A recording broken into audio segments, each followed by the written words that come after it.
이러한 유동적인 동선은 첼시의 4-4-2 수비 구조에 혼동을 일으켰고, 안녕하세요, 엘미야입니다. 최근 흐름이 좋은 리그 3위 첼시와 다소 주춤한 리그 4위 아스날의 빅매치가 펼쳐졌습니다. 맨시티에서 과르디올라 사단의 일행이었던 두 감독의 흥미로운 지략 싸움이 펼쳐졌는데요. 홈팀 첼시는 아스날의 에이스 부카요 사카를 상대하는 레프트백 자리에 팀의 주장 리스 제임스 대신 쿠쿠레아가 선발로 나선 점이 눈에 띕니다. 원정팀 아스날은 역시 팀의 주장이자 핵심 웨데고르가 2개월 만에 부상에서 돌아왔습니다. 먼저 첼시는 공격시 라이트백 비스토가 8번 자리로 전진하는 3-2-5 구조를 활용했습니다. 최근 계속해서 활용하는 구조이며 중원에서 박스 미드필더의 수적 우위를 통해 볼을 점유하고자 했습니다.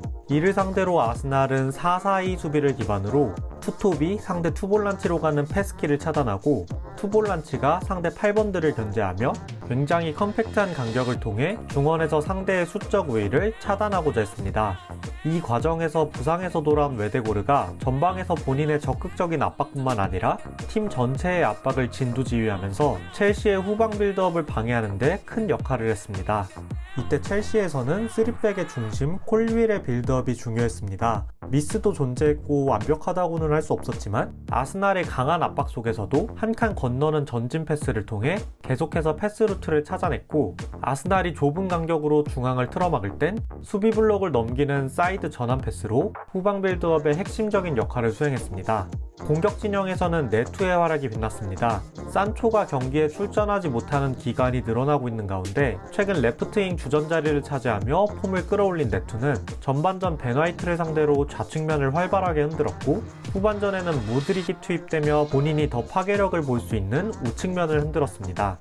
결국 후반전 코너킥 이후 아스날의 수비 조직이 어수선한 상황에서 비스토가 폭을 벌리고 있을 때 공간이 빈 8번 자리로 순간적으로 들어가면서 엔소 페르난데스에게 볼을 연결받은 후 중거리 슛으로 동점골까지 성공하며 맹활약한 네투입니다.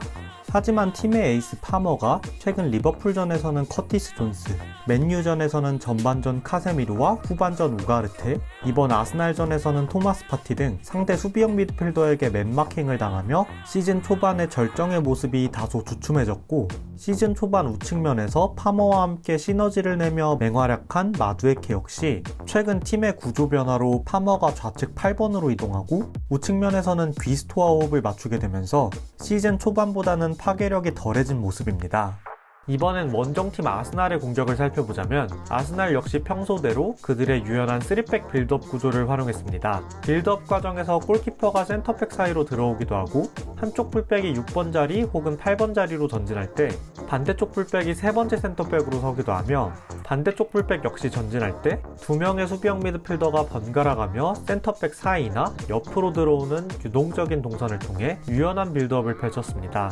이러한 유동적인 동선은 첼시의 4-4-2 수비 구조에 혼동을 일으켰고, 첼시는 특히 윙어들이 풀백을 맨마킹하는 수비를 통해 아스날의 빌드업을 방해하고자 했지만, 중원에 웨데고르까지 합류한 아스날은 전체적으로 첼시의 압박을 이겨내고 중원을 장악할 수 있었습니다.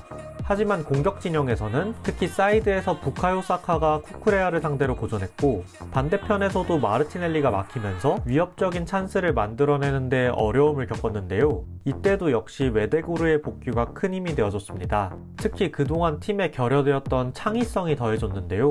중원에서 공격을 이끌고 박스 안으로 위협적인 패스를 투입하면서 결국 하프 스페이스에서 반대 포스트를 향한 위협적인 크로스를 통해 마르티넬리의 선제골을 어시스트하는 데 성공하며 맹활약한 웨데고르입니다.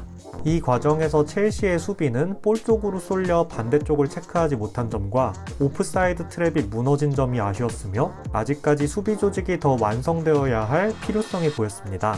경기 종료 직전에는 박스 앞에서 상대 수비 라인을 끌어들인 뒤 박스 안으로 침투하는 살리바에게 절묘한 패스를 투입, 살리바의 치명적인 땅볼 크로스를 트로사르가 놓치면서 승리할 수 있던 기회를 놓치는 아스날입니다. 결국 팽팽했던 경기는 1대1 무승부로 종료됩니다. 마레스카의 첼시는 우승 후보 중 하나인 아스날을 상대로 선제골을 허용하고도 동점에 성공시키며 리그 3위에 안착했지만, 현재까지 맨시티, 리버풀, 아스날 등의 강팀들을 상대로 아직까지 승리가 없는 부분은 높은 순위를 차지하기 위해 고려해야 할 부분이 되겠습니다. 아르테타의 아스날은 최근 흐름이 좋은 첼시를 상대로 원정에서 괜찮은 경기력을 보였지만, 지난 리버풀전과 마찬가지로 선제 득점 이후에 때문에 실점을 허용하면서 리그 4경기 연속으로 승리를 가져가지 못하게 됐습니다. 오늘 영상은 여기까지입니다. 시청해주셔서 감사합니다.